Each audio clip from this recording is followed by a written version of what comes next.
Enfant des grottes, inconnu merveilleux, né avant l'histoire écrite. C'est un enfant dont on ne sait s'il était un garçon ou une fille. On ne connaît pas son nom. On ne sait pas quel nom portaient les gens qui vivaient au temps des grottes ornées il y a 45 000 ans environ. Ce que l'on sait, c'est qu'un jour, quelqu'un a peint ou gravé sur les parois d'une grotte pour la première fois. Un animal ou une main humaine, ou un trait, juste un trait. Et ce jour-là, la grotte est devenue la première grotte ornée de tous les temps. Ce quelqu'un, l'auteur de cette œuvre, c'était un de nos ancêtres. Mais surtout, ce quelqu'un a été un enfant avant d'être une grande personne. Il avait eu une vie d'enfant de tribu, il a joué et couru avec les autres enfants.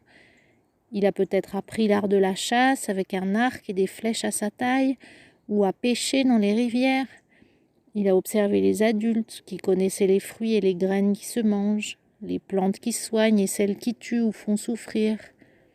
Il a écouté le soir les légendes de son peuple, comment le ciel s'est rempli d'étoiles et ce que disent ces étoiles, comment la première viande a été cuite sur un feu, la naissance du vent, la prière pour faire venir la pluie.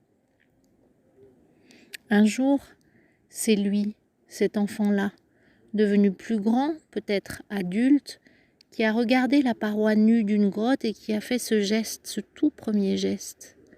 Il a dessiné et la paroi a changé.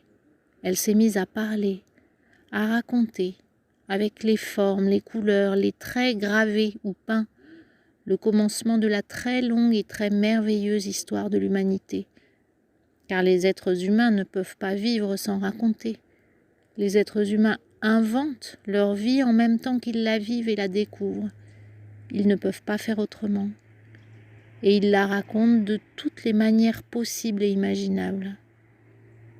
Et si jamais, un jour, il n'y avait plus d'histoire pour raconter l'humanité, ce jour-là, il n'y aurait plus d'humains du tout.